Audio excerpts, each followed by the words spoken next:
ॐ भद्रं कर्णेभिः शृणुयाम देवाः भद्रं पश्येमाक्षभिर्यजत्राः स्थिरैरङ्गैः स्तुष्टुवागुंसस्तनूभिः व्यशेम देवहितं यदायुः स्वस्ति न इन्द्रो वृद्धश्रवाः स्वस्ति नः पूषा विश्ववेदाः स्वस्ति नस्तार्क्ष्यो अरिष्टनेमिः स्वस्ति नो बृहस्पतिर्दधातु ॐ शान्तिः शान्तिः शान्तिः हरिः ॐ श्रीगुरुभ्यो नमः हरिः ॐ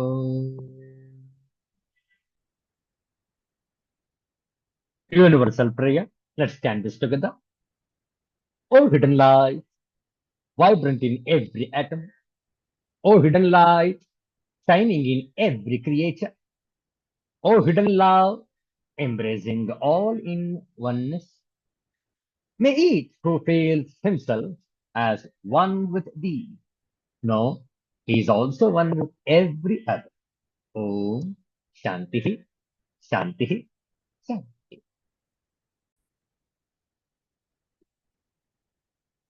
ಇಂದು ಭೃಗುವಾಸರ ಶುಕ್ರವಾರ ವಿವೇಕ ಚೂಡಾಮಣಿಯನ್ನು ಅಧ್ಯಯನ ಮಾಡುವಂತಹ ದಿನ ಮಾರ್ಗಶೀರ್ಷ ಬಹುಳ ಅಷ್ಟಮಿ ಅತ್ಯಂತ ಶ್ರೇಷ್ಠವಾದಂತಹ ಈ ಮಾರ್ಗಶೀರ್ಷ ಮಾಸದ ಶುಕ್ರವಾರದ ಮುಸ್ಸಂಜೆಯಲ್ಲಿ ಶ್ರೀ ಗಣೇಶ ಸ್ತೋತ್ರವನ್ನು ಪಾರಾಯಣ ಮಾಡೋಣ ಶ್ರದ್ಧೆಯಿಂದ ಆಲಿಸುವಂತವರಾಗಿ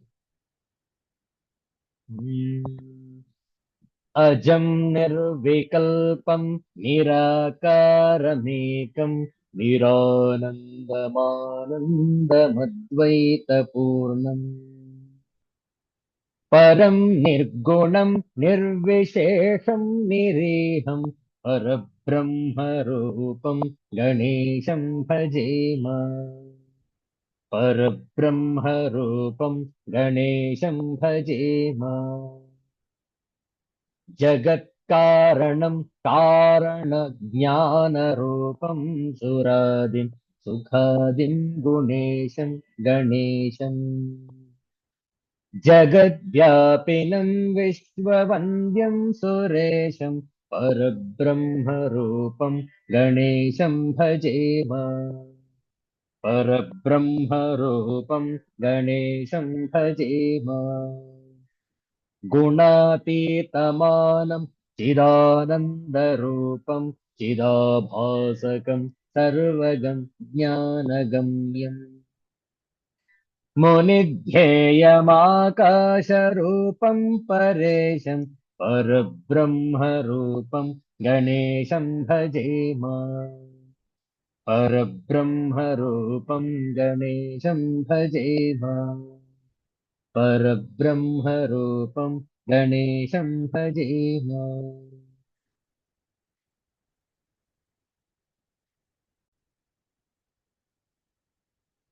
ಎರಡು ನಿಮಿಷ ನಾಮ ಜಪ ನಾವು ಹೇಳಿಕೊಟ್ಟ ನಂತರ ತಾವು ಪುನರಾವರ್ತಿಸಬಹುದು.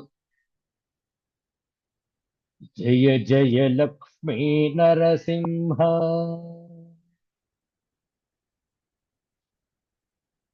ವಜ್ರಸ್ತಂಭಜ ನರಸಿಂಹ ಜಯ ಜಯ ಲಕ್ಷ್ಮೀ ನರಸಿಂಹ ವಜ್ರಸ್ತಂಭಜ ನರಸಿಂಹ ಜಯ ಜಯ ಲಕ್ಷ್ಮೀ ನರಸಿಂಹ ವಜ್ರಸ್ತಂಭಜ ನರಸಿಂಹ ಜಯ ಜಯ ಲಕ್ಷ್ಮೀ ನರಸಿಂಹ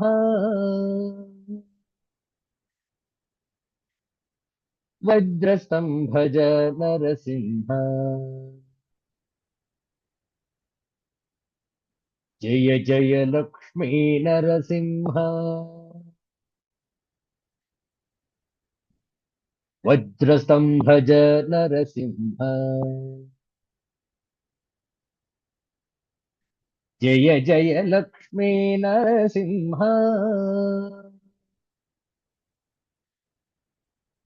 वज्रस्तंभज नरसिंह वज्रस्तंभज नरसिंह वज्रस्तंभज नरसिंह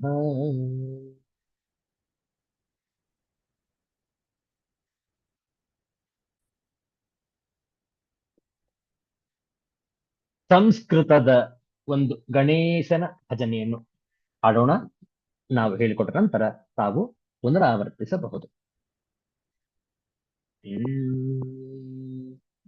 जय गणेश जय गणेश जय गणेश पाहि मां.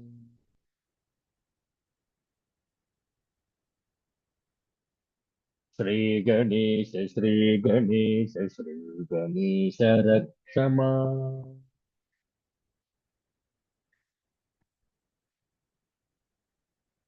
जय गणेश जय गणेश पाहि मां.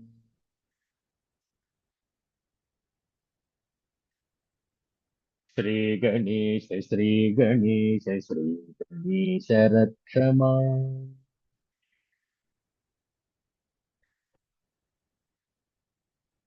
करिवदन हेरंब विघ्नेश्वर पाहि मां.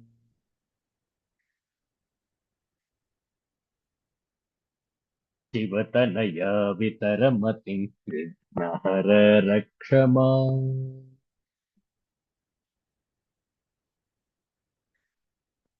जय गणेश पाहि मां.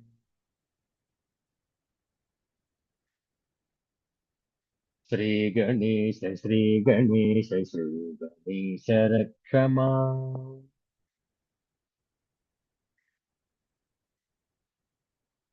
मोदकं समर्पयामि गजवदन पाहि मां.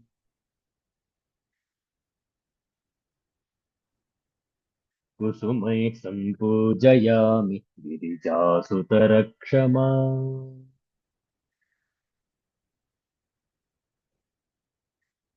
जय गणेश पाहि मां.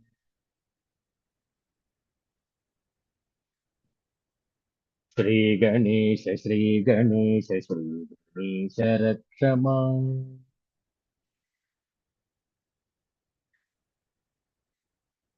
एकदन्त सुमुख गणप देहि मतिं पाहि मां.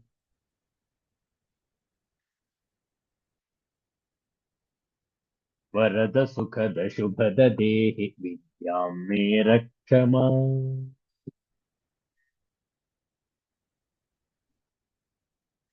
जय गणेश पाहि मां.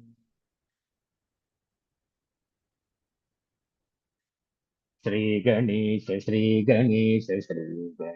रक्ष मां.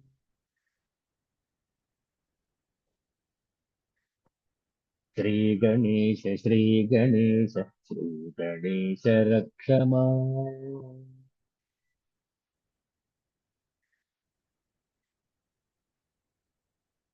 विघ्न विनाशक स्वामी की जय.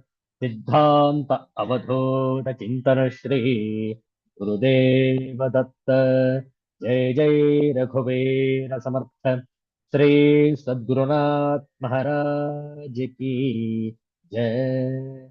हर हर नमः पार्वती पतये. हर हर महादेव. ಶಂಭೋ. ವಿವೇಕ ಚೂಡಾಮಣಿಯ ಕೆಲವು ಶ್ಲೋಕಗಳ ಪಾರಾಯಣ. ಪ್ರಾರಂಭದಲ್ಲಿ ಮಂಗಳಾಚರಣ ಶ್ಲೋಕ. ಸರ್ವ ವೇದಾಂತ ಸಿದ್ಧಾಂತ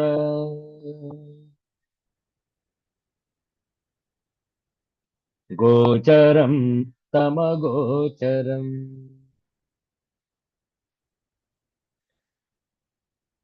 गोविन्दं परमानन्दम्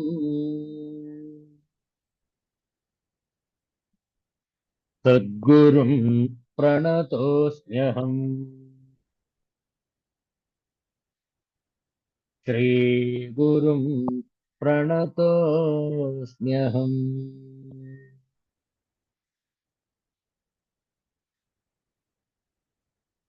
त्यजाभिमानं कुलगोत्रनाम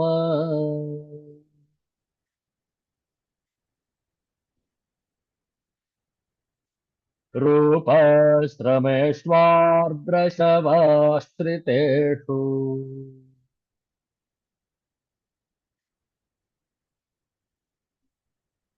लिङ्गस्य धर्मानपि कर्तृतादी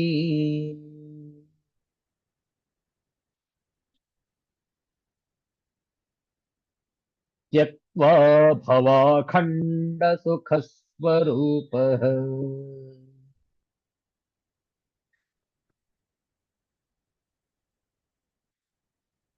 सन्त्यन्ये प्रतिबन्धाः पुंसः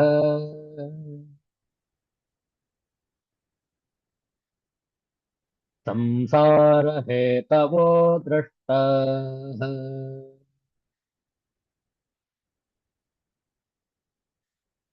तेषामेवं मूलं प्रथम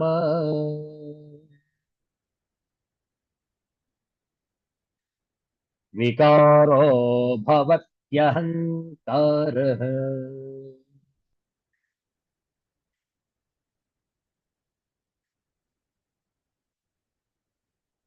यावत्स्यात्त्वस्य सम्बन्धः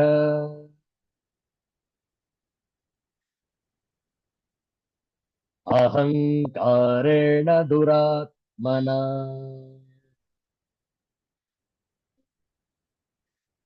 तावन्न लेशमात्रापि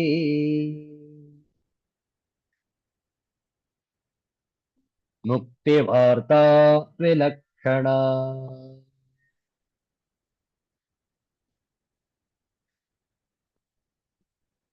अहङ्कारग्रहान् मुक्तः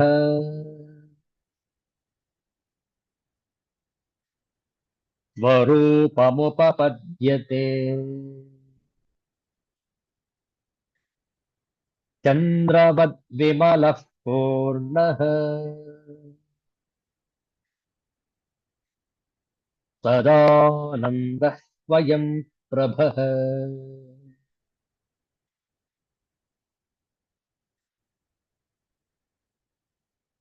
यो वा पुरसोऽहमिति प्रतीतः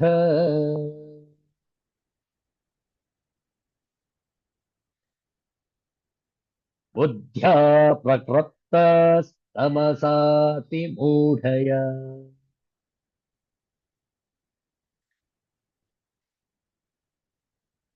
तस्यैव निःशेषतया विनाशे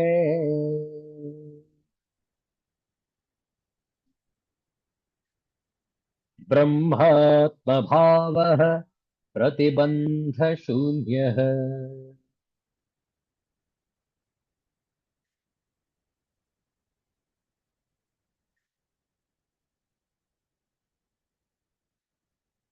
ब्रह्मानन्दनिधिर्महाबलवता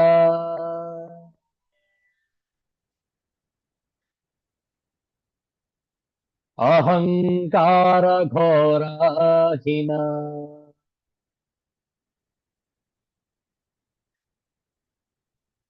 संवेष्ट्यात्मनि रक्ष्यते गुणमयैः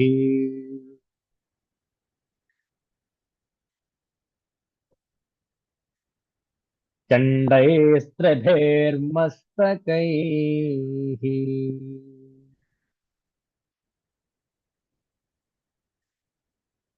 विज्ञानाख्यमहासिनाद्युतिमता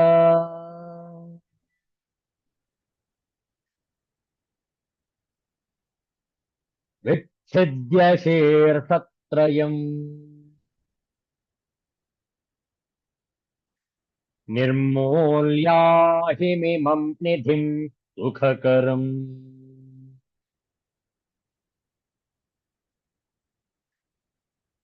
धीरोऽनुभोक्तुं क्षमः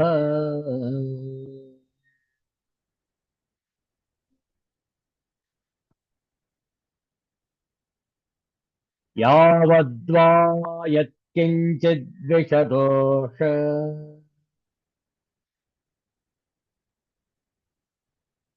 स्फूर्तिरस्ति चेत् देहे कथमारोग्याय भवेत्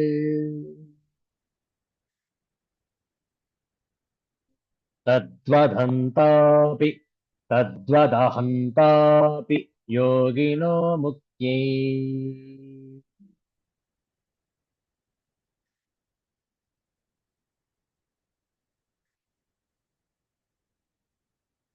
अहमोऽत्यन्तनिवृत्य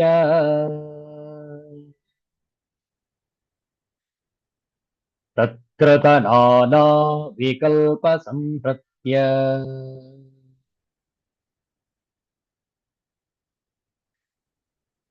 प्रत्यक्तत्वविवेकादयन्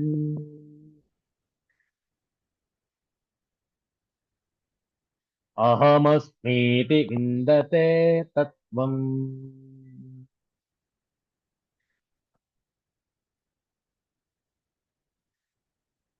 ಶ್ರೀಗುರುಭ್ಯೋ ನಮಃ. ಅಹಂಕಾರದ ಅಸ್ತಿತ್ವವನ್ನು ಸಂಪೂರ್ಣವಾಗಿ ತೊಡೆದುಕೊಳ್ಳಬೇಕು ಎಂದು ಆಚಾರ್ಯ ಶಂಕರರ ಅಭಿಮತ. ಕಾರಣ, ಎಲ್ಲಿಯವರೆಗೆ ಈ ಅಹಂಕಾರವಿರುವುದೋ ಅಲ್ಲಿಯವರೆಗೆ ನಮ್ಮ ಆತ್ಮಸ್ವರೂಪದ ದರ್ಶನವಾಗುವುದಿಲ್ಲ, ಆತ್ಮ ಸಾಕ್ಷಾತ್ಕಾರವಾಗುವುದಿಲ್ಲ. ಅಹಂಕಾರದ ಸಂಪೂರ್ಣ ನಿವೃತ್ತಿಯಿಂದಲೂ ಅದರಿಂದಾದ ವಿವಿಧ ಕಲ್ಪನೆಗಳ ನಿರೋಧದಿಂದಲೂ ಆತ್ಮ ಯಾಥಾತ್ಮ್ಯದ ವಿವೇಚನೆಯಿಂದಲೂ ಇವನೇ ನಾನು ಎಂದು ಪರಮಾತ್ಮ ತತ್ವವನ್ನು ಹೊಂದುತ್ತಾನೆ. ಯಾವ ಪರಬ್ರಹ್ಮ ಸ್ವರೂಪವಿದೆ ಅದು ನಾನೇ ಎಂದು ಮನಗಾಣಲು ಅಹಂಕಾರವನ್ನು ತೊಡೆದುಕೊಳ್ಳಬೇಕು. ಈ ಅಹಂಕಾರವೇ ಒಂದು ಉಪದ್ರವ. ಇದನ್ನು ಉಪಶಮನಗೊಳಿಸಲೇಬೇಕು.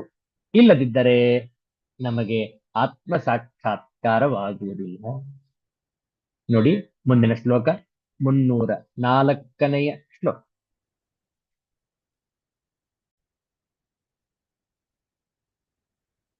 ಅಹಂಕಾರೇ ಕರ್ತರ್ಯಹಮಿತಿ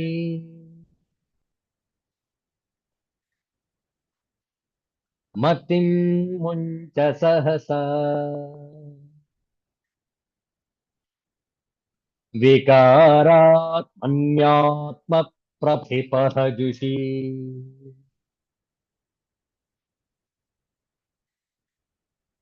ಸ್ವಸ್ಥಿತಿಮುಷಿ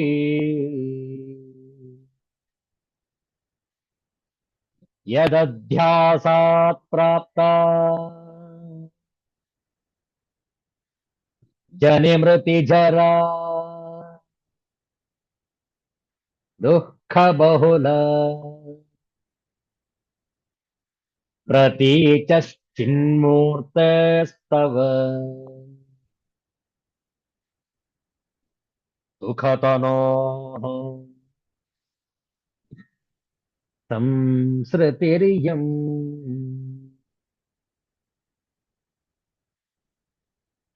ಅಹಂಕಾರೇ ಕರ್ತರ್ಯಹಮಿತಿ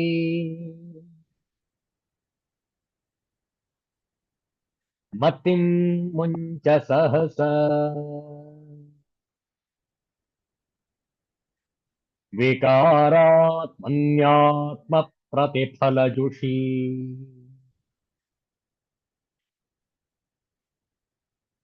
ಸ್ವಸ್ಥಿತಿಮುಷಿ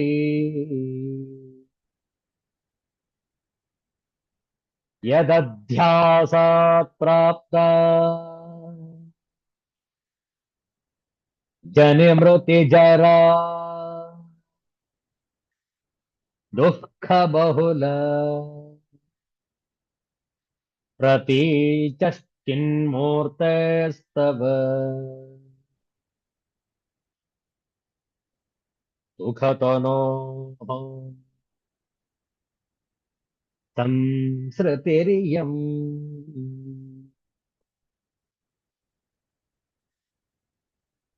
इस विकारात्मक आत्म प्रतिबिंब युक्त और स्वरूप को छिपाने वाले अहंकार में अहम बुद्धि को शीघ्र ही त्याग दे। इसके अध्यास से ही तुझ चैतन्य मूर्ति आनंद स्वरूप प्रत्येगात्मा को जन्म मरण बुढ़ापा आदि नाना प्रकार के दुखों से पूर्ण ये संसार बंधन प्राप्त हुआ है। Give up immediately the identification with the egoism, the agent which is by its nature a modification, which is endured with a reflection of the self and which diverts one from being established in the self, identifying thyself with which thou hast come by this relative existence, full of the miseries of birth, decay, and death. Thou art the witness, thou art the witness, the essence of knowledge and bliss absolute.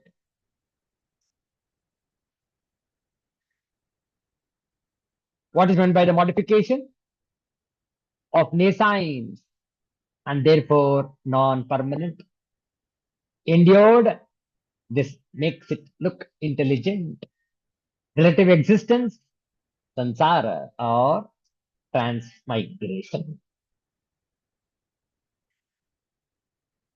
A very beautiful description of how this aham has to be subdued. Very, very beautiful explanation by Acharya Shankara. Renounce immediately your identification with the ego self.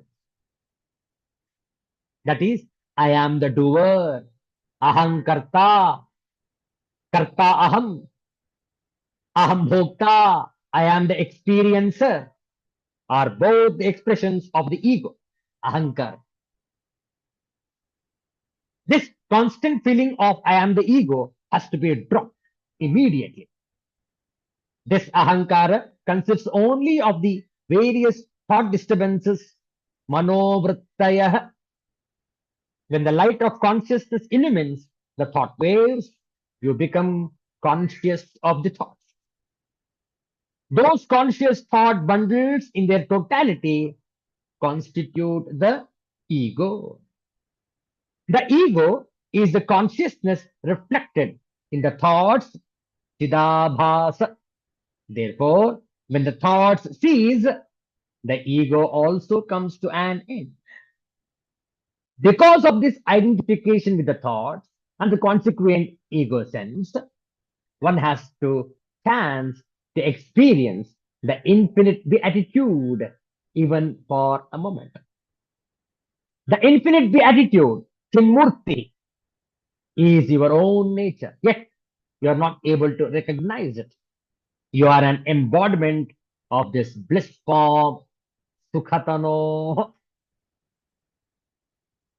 All these confusions arose from the mind's projections.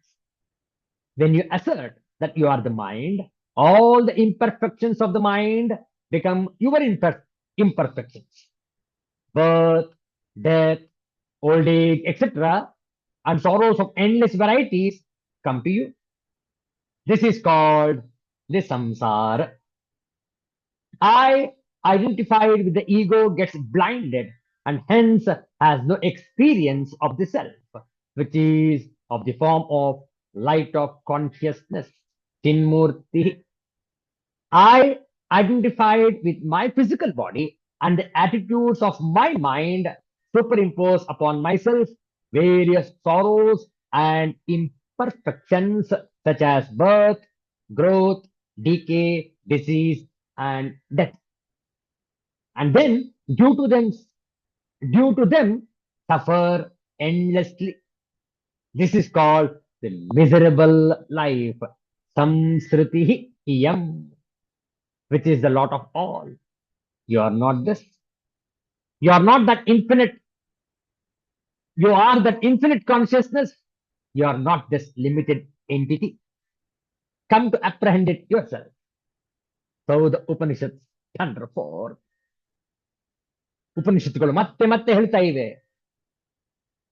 ಈ ಒಂದು ಭವಬಂಧನದಲ್ಲಿ ಕಾಣುವಂತಹ ಹುಟ್ಟು, ಬಾಲ್ಯ, ಯೌವನ, ಕೌಮಾರ್ಯ, ಮಧ್ಯ ವಯಸ್ಸು, ವೃದ್ಧಾಪ್ಯ, ಮರಣ, ಇದ್ಯಾವುದು ಕೂಡ ನಿನ್ನದಲ್ಲ, ನಿನ್ನ ಸ್ವರೂಪವಲ್ಲ. ನಾವು ಮೂಢತನದಿಂದ, ಮೂರ್ಖತನದಿಂದ, ಅಜ್ಞಾನದಿಂದ ಈ ಶರೀರ ನಾನು ಅಂತ ಒಪ್ಕೊಂಡ್ಬಿಟ್ಟಿದ್ದೇವೆ.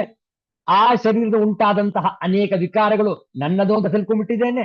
ಈ ಮನಸ್ಸಿನಲ್ಲಿ ಆಗುವಂತಹ ಆಲೋಚನೆಗಳೆಲ್ಲವೂ ಕೂಡ ನನ್ನದೇ ಆಲೋಚನೆ ಎಂದು ಪರಿಭ್ರಮಿಸಿ ಮೂರ್ಖಿತನಾಗಿ ಮೂರ್ಖಿತನಾಗಿ ಜಾಡ್ಯದಲ್ಲಿ ಕಾಲವನ್ನು ಕಳೀತಾ ಇದ್ದೇನೆ.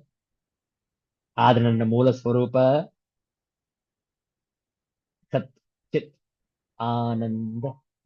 ನೋಡಿ, ಸ್ವಸ್ಥಿತಿ ಮುಷಿ, ಆತ್ಮಸ್ವರೂಪವನ್ನು ಮರೆ ಮಾಡುವ, ಆತ್ಮ ಪ್ರತಿಫಲ ಜುಷಿ, ಆತ್ಮ ಪ್ರತಿಬಿಂಬವನ್ನು ಹೊಂದಿರುವ, ವಿಕಾರಾತ್ಮನಿ, ವಿಕಾರ ರೂಪವಾದ ಕರ್ತರಿ, ಕರ್ತೃವಾದ ಅಹಂಕಾರೇ, ಅಹಂಕಾರದಲ್ಲಿ ಅಹಂ ಇತಿ, ನಾನು ಎಂಬ ಮತಿಂ, ಬುದ್ಧಿಯನ್ನು ಸಹಸಾ, ಕೂಡಲೇ ಪುಂಚ ಬಿಡು. ಯತ್ ಅಧ್ಯಾಸಾತ್, ಯಾವುದರ ಅಧ್ಯಾಸದಿಂದ, ಚಿನ್ಮೂರ್ತೆ, ಚಿನ್ಮೂರ್ತಿಯಾದ, ಸುಖತನೋ, ಆನಂದಘನನಾದ, ಪ್ರತೀಚ, ಪ್ರತ್ಯಗಾತ್ಮನಾದ, ತವ, ನಿನಗೆ, ಜನಿ ಮೃತ್ತಿ, ಜನಿ ಮೃತಿ, ಜರ ದುಃಖ ಬಹುಲ, ಹುಟ್ಟು, ಸಾವು, ಮುಪ್ಪು, ಇವುಗಳ ದುಃಖದಿಂದ ತುಂಬಿರುವ ಇಯಂ ಸಂಸ್ಕೃತಿ, ಈ ಸಂಸಾರವು ಪ್ರಾಪ್ತವಾಗಿದೆ. ನೋಡಿ, ಈ ಸಂಸಾರ ಪ್ರಾಪ್ತಿಗೆ ಕಾರಣವೇನು? ನಾನೆಂಬ ಅಹಂಕಾರ, ಈ ಶರೀರ ನಾನು ಎಂಬ ದುರಭಿಮಾನ. ನೋಡಿ ತಾತ್ಪರ್ಯ.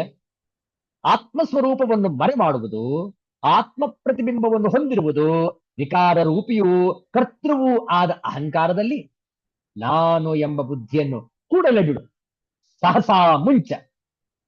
ಈ ಅಹಂಕಾರದ ಅಧ್ಯಾಸದಿಂದಲೇ ತ್ರಿಮೂರ್ತಿಯು, ಆನಂದಘನನು, ಪ್ರತ್ಯಗಾತ್ಮನೂ ಆದ ನಿನಗೆ ಹುಟ್ಟು, ಸಾವು, ಮುಪ್ಪು, ಇವುಗಳ ದುಃಖದಿಂದ ತುಂಬಿರುವ ಈ ಸಂಸಾರವು ಉಂಟಾಗಿರುತ್ತದೆ.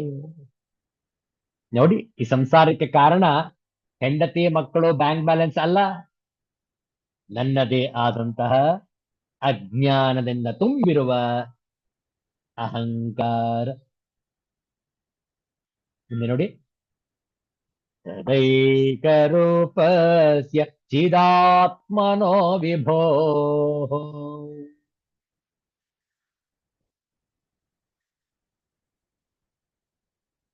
ಆನಂದಮೂರ್ತೆರನವದ್ಯ ಕೀರ್ತೆ,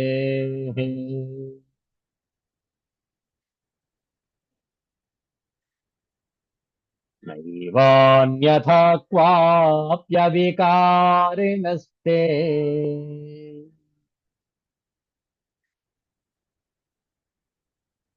ವಿನಮಧ್ಯಾಸಮಮುಷ್ಯ ಸಂಸ್ಕೃತಿ.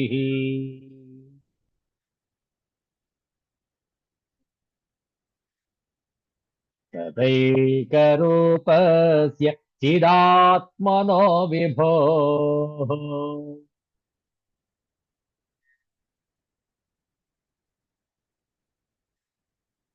ಆನಂದಮೂರ್ತೆರನವದ್ಯ ಕೀರ್ತೆ.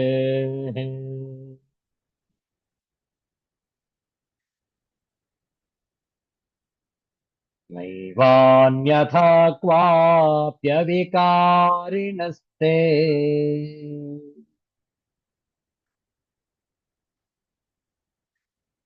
ವಿನಮಧ್ಯಾಸಮಮುಷ್ಯ वाक्य संस्कृति।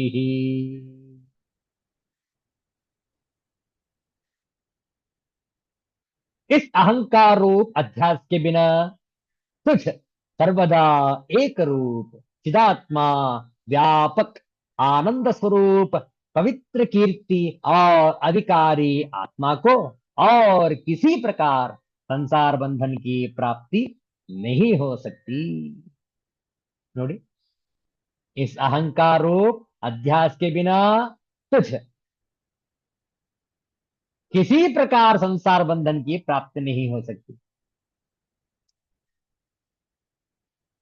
But for thy identification with that egoism, there can never be, there can never be any transmigration for thee who art eternally the same, the knowledge absolute, omnipresent, the bliss absolute, and of untarnished glory. Untarnished glory meaning we have to read the Shvetashvatara Upanishad, which beautifully explains that how I am the pure existence, knowledge, bliss. It has no modification whatsoever, says the Shvetashvatara Upanishad. ಸದಾ ಏಕರೂಪಸ್ಯ ನಿತ್ಯವೋ ಏಕಸ್ವರೂಪನಾಗಿರುವ ಚಿದಾತ್ಮನಃ ಜ್ಞಾನ ಸ್ವರೂಪನಾದ ವಿಭೋ ವ್ಯಾಪಕನಾದ ಆನಂದ ಮೂರ್ತೆ ಆನಂದ ವಿಗ್ರಹನಾದ ಅನವದ್ಯ ಕೀರ್ತೆ ನಿಷ್ಕಲಂಕ ಕೀರ್ತಿಯುಳ್ಳ ಅಧಿಕಾರಿಣ ನಿರ್ವಿಕಾರನಾದ ಅಮುಷ್ಯತೆ ಇಂತಹ ನಿನಗೆ ಅಹಂ ಅಧ್ಯಾಸಂ ವಿನಾ ಅಹಂಕಾರದ ಆರೋಪವನ್ನು ಬಿಟ್ಟರೆ ಅನ್ಯಥಾ ಬೇರೆ ವಿಧವಾಗಿ ಕ್ವ ಅಪಿ ಎಲ್ಲಿಯೂ ಸಂಸ್ಕೃತಿ ಸಂಸಾರವು ನ ಏವ ಇಲ್ಲವೇ ಇಲ್ಲ. ತಾತ್ಪರ್ಯ ನೋಡಿ, ನಿತ್ಯವೂ ಏಕಸ್ವರೂಪನು ಜ್ಞಾನಸ್ವರೂಪನು ವ್ಯಾಪಕನು ಆನಂದ ವಿಗ್ರಹನೂ ನಿಷ್ಕಲಂಕ ಕೀರ್ತಿಯುಳ್ಳವನು ನಿರ್ವಿಕಾರನೂ ಆದ ನಿನಗೆ ಈ ಅಹಂಕಾರದ ಅಧ್ಯಾಸವನ್ನು ಬಿಟ್ಟು ಬೇರೆ ವಿಧದಿಂದ ಎಲ್ಲಿಯೂ ಸಂಸಾರವೆಂಬುದು ಇಲ್ಲವೇ ಇಲ್ಲ. ಎಲ್ಲಿಯವರೆಗೆ ಅಹಂಕಾರವಿರುವುದು ಅಲ್ಲಿಯವರೆಗೆ ಈ ಸಂಸಾರ. ಯಾವಾಗ ಅಹಂಕಾರ ನೀಗಿತೋ ಸಂಸಾರವೇ ಇರುವುದಿಲ್ಲ. ಎಷ್ಟು ಸೊಗಸಾಗಿ ತಿಳಿಸ್ತಾ ಇದ್ದಾರೆ ನೋಡಿ ಆಚಾರ್ಯ ಶಂಕರರು. ಆದ್ರಿಂದ ನಾವು ಬಹಳ ಎಚ್ಚರವಾಗಿರ್ಬೇಕು. ಬದುಕಿನಲ್ಲಿ ಯಾವುದೇ ರೀತಿಯಲ್ಲೂ ಕೂಡ ಆಭಾಸವಾಗಬಾರದು. ಈ ಅಹಂಕಾರವೆಂಬ ಅಧ್ಯಾಸದಿಂದಲೇ ನಮಗೆ ಆಭಾಸವಾಗುತ್ತಿರುವುದು. ಯಾವಾಗ ಅಹಂಕಾರವು ತೊಳೆದುಕೊಳ್ಳುತ್ತೇವೆಯೋ ನೀಗಿಸಿಕೊಳ್ಳುತ್ತೇವೆಯೋ ಆಗ ಆತ್ಮಸ್ವರೂಪದ ಜಾಗೃತಿಯಾಗುವುದು. ನೋಡಿ, ಇಲ್ಲಿ ಗುಂಡಪ್ಪನವರು ಎಚ್ಚರಿಕೆ ಮಾತನ್ನು ನೀಡ್ತಾ ಇದ್ದಾರೆ. ಕಟ್ಟಡದ ಪರಿಯ ನಿಟ್ಟಿಗೆಯಂತೂ ಕಂಡೀತು, ಗಟ್ಟಿ ನಿಲದದು ಬೀಳೆಗೋಡೆ ಬಿರಿಯುವುದು. ಸೃಷ್ಟಿಕೋಟೆಯಲ್ಲಿ ನೀನೊಂದಿಟಿಗೆ ಸೊಟ್ಟಾಗೆ ಪೆಟ್ಟು ತಿನ್ನುವೆ ಜೋಕೆ ಮಂಕುತಿಮ್ಮ, ಪೆಟ್ಟು ತಿನ್ನುವೆ ಜೋಕೆ ಮಂಕುತಿಮ್ಮ ಮಂಕುತಿಮ್ಮ. ಒಂದು ಕಟ್ಟಡ ಇದೆ. ಆ ಕಟ್ಟಡ ಆಗಬೇಕಾದಲ್ಲಿ ಅನೇಕ ಇಟ್ಟಿಗೆಗಳು ಅಗತ್ಯ. ಆ ಒಂದು ಇಟ್ಟಿಗೆಯೇ ನೀನು ಅಂತ ಇದ್ದಾರೆ ಸನ್ಮಾನ್ಯ ಶ್ರೀ ಡಿ ವಿ ಗುಂಡಪ್ಪನವರು. ಈ ಕಟ್ಟಡ ಅಂದ್ರೇನು? ಈ ಸೃಷ್ಟಿಕೋಟೆ, ಈ ಸೃಷ್ಟಿಯೇ ಕಟ್ಟಡ. ಈ ಸೃಷ್ಟಿಯಲ್ಲಿ ಒಂದು ಜೀವಿ, ಆ ಕಟ್ಟಡದ ಒಂದು ಇಟ್ಟಿಗೆ ನೀನು ಎನ್ನುವ ಸುಂದರ ದೃಷ್ಟಾಂತವನ್ನು ಕೊಡ್ತಾ ಇದ್ದಾರೆ ಸನ್ಮಾನ್ಯ ಶ್ರೀ ಗುಂಡಪ್ಪನವರು. ನೋಡಿ, ಪರಿಯ ನಿಟ್ಟಿಗೆ ಎಂತು, ಪರಿಯನು ಇಟ್ಟಿಗೆ ಎಂತು, ನಿಲದದು ನಿಲದು ಅದು ನಿಲ್ಲಲದು, ನೀನೊಂದಿಟಿಕೆ ನೀನೊಂದು ಇಟ್ಟಿಗೆ, ನೀನೊಂದು ಇಟಿಕೆ, ಇಟಿಕೆ ಅಂದ್ರೆ ಇಟ್ಟಿಗೆ, ತೊಟ್ಟಾಗೆ ಸೊಟ್ಟ ಹಾಗೆ. ಒಂದು ವೇಳೆ ನಾನು ಆ ಕಟ್ಟಡದಲ್ಲಿ ಸರಿಯಾಗಿ ನಿಲ್ಲದಿದ್ದರೆ, ಸರಿಯಾಗಿ ಹೊಂದಿಕೊಳ್ಳದಿದ್ದರೆ ಆ ಮೇಸ್ತ್ರಿ ಏನ್ ಮಾಡ್ತಾನೆ? ಆ ಇಟ್ಟಿಗೆಯನ್ನೇ ಯಾ ಯಾವ ರೀತಿ ಬೇಕೋ ಆ ರೀತಿ ಅದನ್ನ ಕತ್ತರಿಸಿ ಬಿಡ್ತಾನೆ. ಹೌದಲ್ಲ? ಆದ್ರಿಂದ ಪೆಟ್ಟು ತಿನ್ನುವೆ ಜೋಕೆ, ಸರಿಯಾಗಿರ್ಬೇಕು ನೀನು. ಒಂದು ವೇಳೆ ಸೊಟ್ಟಾದ್ರೆ ಪೆಟ್ಟು ತಿನ್ನುವೆ ಎನ್ನುವ ಎಚ್ಚರಿಕೆ ಮಾತನ್ನು ಹೇಳ್ತಾ ಇದ್ದ ನೋಡಿ. How can the brick know about the structure of the building? ಈ ಇಟ್ಟಿಗೆ ಆ ಕಟ್ಟಡ ಹೇಗೆ ನೋಡಕ್ ಸಾಧ್ಯ ಆಗತ್ತೆ? ಒಂದೇ ಒಂದು ಇಟ್ಟಿಗೆ ಅದು. ಈ ಜೀವಿ ಆ ಸಂಪೂರ್ಣ ಬ್ರಹ್ಮಾಂಡವನ್ನು, ಸೃಷ್ಟಿಯನ್ನು ಹೇಗೆ ನೋಡಲು ಸಾಧ್ಯವಾಗಿತ್ತು? How can the brick know about the structure of the building? But if it does not stand firm, the wall cracks and the building falls. So the mason makes sure that every brick is laid out just the way it should be. However, once in a while, a lone brick will stick out. The mason will either hit it back into the wall or chop it off. In the fort of this creation, each man is a mere brick. If you do anything that doesn't fit in the grand scheme, be prepared to be whacked. Mankuthimma ಬಹಳ ಚಂದ ಹೇಳ್ತಾರೆ ನೋಡಿ. ಇಟ್ಟಿಗೆಗಳಿಂದ ಕಟ್ಟಲ್ಪಡುವುದು ಕಟ್ಟಡ, ಆದರೆ ಆ ಕಟ್ಟಡ ಹೇಗಿರುವುದೆಂದು ಆ ಇಟ್ಟಿಗೆ ಅರಿಯಲು ಸಾಧ್ಯವಿಲ್ಲ. ಆ ಇಟ್ಟಿಗೆ ಗಟ್ಟಿಯಾಗಿ ನಿಲ್ಲದೆ ಇದ್ದರೆ ಅದರಿಂದ ಕಟ್ಟಿದ ಗೋಡೆ ಬಿರುಕು ಬಿಡುವುದು. ಹಾಗೆಯೇ ಈ ಜಗತ್ತಿನ ಕಟ್ಟಡದಲ್ಲಿ ನಾವು ಒಂದು ಇಟ್ಟಿಗೆ ಮಾತ್ರ. ನಾವು ಸ್ಥಿರವಾಗಿರದಿದ್ದರೆ ಪೆಟ್ಟು ತಿಂದು ಸರಿಯಾಗಬೇಕಾಗುವುದು ಜೋಕೆ ಎಂದು ಒಂದು ಎಚ್ಚರಿಕೆಯನ್ನು ನೀಡಿದ್ದಾರೆ ಮಾನ್ಯ ಗುಂಡಪ್ಪನವರು ಈ ಮುಕ್ತಕದಲ್ಲಿ. ಪರಮಾತ್ಮನ ಸೃಷ್ಟಿಯಲ್ಲಿ ಎಲ್ಲವೂ ಸಮರ್ಪಕವಾಗಿಯೇ ಇದೆ. ಎಲ್ಲೂ ನಮಗೆ ಕೊರತೆಗಳು ಕಾಣುವುದಿಲ್ಲ. ಶಬ್ದ, ಸ್ಪರ್ಶ, ರೂಪ, ರಸ, ಗಂಧಗಳಿಂದ ನಮ್ಮ ಅರಿವಿಗೆ ಬರುವ ಪ್ರತಿಯೊಂದು ವಸ್ತುವು ಸಮರ್ಪಕವಾಗಿಯೇ ಸೃಷ್ಟಿಸಲ್ಪಟ್ಟಿದೆ. ಹಾಗೆ ಸೃಷ್ಟಿಸಲ್ಪಟ್ಟ ಜಗತ್ತಿನ ಕೋಟ್ಯಾಂತರ ವಸ್ತುಗಳಲ್ಲಿ ಮನುಷ್ಯನೂ ಒಂದು ಸಮಗ್ರವಾಗಿ ಆ ಪರಮ ಚೇತನವು ತನ್ನ ಸಂಕಲ್ಪದಿಂದ ಈ ಜಗತ್ತನ್ನು ತನ್ನ ಸಂತೋಷಕ್ಕಾಗಿಯೇ ಸೃಷ್ಟಿಸಿಕೊಂಡಿದೆ. ಇದರೊಳಗೆ ನಮ್ಮ ಪ್ರಮೇಯವೇನೂ ಇಲ್ಲ. ತಾನು ಸೃಷ್ಟಿಸಿದ ಮನೆಯಲ್ಲಿ ಯಾವುದು ಹೇಗಿರಬೇಕು, ಎಲ್ಲಿರಬೇಕು, ಎಷ್ಟಿರಬೇಕು ಎಂದು ನಿರ್ಧರಿಸುವುದೇ ಆ ಪರಮಚೇತನ. ಸೃಷ್ಟಿಯ ಒಂದು ಸಣ್ಣ ಅಂಶವಾದ ನಮಗೆ ಸೃಷ್ಟಿಯ ಸಮಗ್ರ ರಹಸ್ಯವನ್ನು ಅರ್ಥ ಮಾಡಿಕೊಳ್ಳುವುದು ಅಸಾಧ್ಯವಾದರೂ ಸೃಷ್ಟಿಕರ್ತ ತಾ ಸೃಷ್ಟಿಸಿದ ಪ್ರತಿಯೊಂದಕ್ಕೂ ಒಂದು ಧರ್ಮವನ್ನಿಟ್ಟೇ ಸೃಷ್ಟಿಸಿದ್ದಾನೆ ಎಂದು ಅರಿಯಬೇಕು. ಮನುಷ್ಯರಾದ ನಮಗೂ ಸಹ ಒಂದು ಧರ್ಮವಿದೆ. ಅದಕ್ಕೆ ಚ್ಯುತಿ ಬಾರದಂತೆ ಬದುಕುವುದೇ ನಮ್ಮ ಕರ್ತವ್ಯ. ಈ ಜಗತ್ ಸೌಧದಲ್ಲಿನ ವ್ಯವಸ್ಥೆಯ ಗೋಡೆಯೊಳಗೆ ನಾವೊಂದು ಇಟ್ಟಿಗೆ. ಈ ಗೋಡೆಯಲ್ಲಿ ನಾವು ಗಟ್ಟಿಯಾಗಿ ನಿಲ್ಲಬೇಕಾದರೆ ಧರ್ಮವನ್ನು ಪಾಲಿಸಬೇಕು. ನಮ್ಮ ಬುದ್ಧಿ ಸೊಟ್ಟಗಾಗಿ, ಅಹಂಕಾರದಿಂದ ನಾವು ಸೊಟ್ಟಗಾದರೆ ಈ ಜಗತ್ತಿನ ವ್ಯವಸ್ಥೆ ಸೊಟ್ಟಗಾಗುತ್ತದೆ. ಹಾಗಾದರೆ ಅದಕ್ಕೆ ಕಾರಣರಾದ ನಮಗೆ ಪೆಟ್ಟು ಬೀಳುತ್ತದೆ. ಇದನ್ನೇ ಮಾನ್ಯ ಗುಂಡಪ್ಪನವರು ಪೆಟ್ಟು ತಿನ್ನುವೆ ಜೋಕೆ ಎಂದು ನಮ್ಮನ್ನು ಎಚ್ಚರಿಸಿದ್ದಾರೆ. ಸೃಷ್ಟಿಕರ್ತನು ನಮಗೊಂದು ಧರ್ಮವನ್ನು ವಿಧಿಸಿದ್ದಾನೆ. ಅದನ್ನು ಅರಿತೂ ಸಹ ಸ್ವಾರ್ಥ ಮತ್ತು ಅಹಂಕಾರದಿಂದ ವರ್ತಿಸಿದರೆ ನಾವು ಪಡುವ ಅವಸ್ಥೆ, ನೋವು ಮತ್ತು ಸಂಕಟವೆಲ್ಲ ಆ ವಿಧಿ ನಮಗೆ ನೀಡುವ ಶಿಕ್ಷೆಯೆಂದೇ ಭಾವಿಸಬೇಕು. ಇಂದು ಜಗತ್ತಿನಲ್ಲಿ ನಡೆದಿರುವುದೇ ಅದು. ಮನಸ್ಸು ಬುದ್ಧಿಗಳು ತಲೆಕೆಳಗಾಗಿವೆ, ಇನ್ವರ್ಸ್ ತಲೆಕೆಳಗಾಗಿವೆ. ಬಹುತೇಕ ಮಂದಿಗೆ ಈ ಜಗತ್ತಿನ ವ್ಯವಸ್ಥೆಯ ಕಲ್ಪನೆಯೇ ಇಲ್ಲ. ಅರಿತವರು ಅರಿಯದವರಂತೆ ವರ್ತಿಸುತ್ತಾ ಸೃಷ್ಟಿಯ ಎಲ್ಲ ನಿಯಮಗಳನ್ನು ಗಾಳಿಗೆ ತೂರಿಬಿಟ್ಟು ಮನಸೋ ಇಚ್ಛೆ ವರ್ತಿಸುತ್ತಿದ್ದಾರೆ. ಮಾನವತೆ, ದಯೆ, ಕರುಣೆ, ಪ್ರೀತಿ, ವಾತ್ಸಲ್ಯ, ತ್ಯಾಗದಂತಹ ಗುಣಗಳನ್ನು ಅಹಂಕಾರ, ದ್ವೇಷ, ಸ್ವಾರ್ಥ, ಈರ್ಷ್ಯೆ ಮುಂತಾದ ಗುಣಗಳು ಆಕ್ರಮಿಸಿ ಸೃಷ್ಟಿಯ ವ್ಯವಸ್ಥೆಯ ಗೋಡೆಯನ್ನು ಶಿಥಿಲಗೊಳಿಸುತ್ತಿದೆ. ಪತನದ ಅಥವಾ ನಾಶದ ಹಾದಿಯಲ್ಲಿ ನಮ್ಮ ಮಾನವ ಜಾರುತ್ತಿದ್ದಾನೆ. ಇದರಿಂದ ಪಾರಾಗಲು ನಮಗೆ ಅವಕಾಶವಿನ್ನೂ ಇದೆ.